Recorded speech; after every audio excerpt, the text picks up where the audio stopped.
Hi friends, welcome to Neela's kitchen. நம்ம இன்றைக்கி என்ன பார்க்க போகிறோன்னா மிளகாய் கறி பள்ளிப்பாளைய சிக்கன் எப்படி செய்யலான்னு பார்க்கலாம் வாங்க. அதுக்கு நான் நல்லெண்ணெயும் கடலெண்ணெயும் சேர்ந்து எடுத்திருக்கேன் 3 ஸ்பூனு. அது கூட கடுகு சீரகம் கொஞ்சம் போட்டுங்க.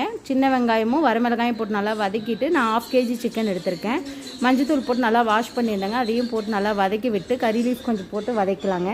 நல்லா க்ளோஸ் பண்ணி வச்சு வதக்கிக்கோங்க. இந்த அளவுக்கு தண்ணி விட்டுரும். அதுக்கப்புறம் ஒரு 1/2 டம்ளர் தண்ணி மட்டும் உப்பு தேவையான அளவு போட்டு ஒரு 1/2 டம்ளர் மட்டும் தண்ணி ஊற்றிங்க. நல்லா க்ளோஸ் பண்ணி வேக வச்சுக்கோங்க. இது நல்லா அந்த தண்ணியிலே வேகணும், ரொம்ப தண்ணி ஊற்றக்கூடாதுங்க. நல்லா வேகட்டும். இந்த தண்ணியெல்லாம் நல்லா சுண்டுனதுக்கப்புறம் நம்ம இறக்கிடலாம். அவ்வளோதான், சூப்பரான ஒரு பள்ளிப்பாளைய சிக்கன் ரெடி ஆகிடுச்சுங்க. உங்களுக்கு இந்த மாதிரி கிரேவி லைட்டாக வேணும் அப்படின்னா பரட்டி சாப்பிட்ற மாதிரினா எடுத்துக்கலாம். இல்லை ட்ரையாக ஃப்ரை பண்ணணுன்னா இன்னும் கொஞ்சம் க்ளோஸ் பண்ணி வச்சு ஃப்ரை பண்ணிக்கோங்க. கண்டிப்பாக இந்த வீடியோ பிடிச்சிருக்குன்னு நினைக்கிறேன். பிடிச்சிருந்தா லைக் பண்ணுங்கள், ஷேர் பண்ணுங்கள், மறக்காமல் சப்ஸ்கிரைப் பண்ணுங்கள். Instagram page, Facebook page follow பண்ணிக்கோங்க. தேங்க்யூ ஸோ மச் ஃபார் வாட்சிங். பாய்.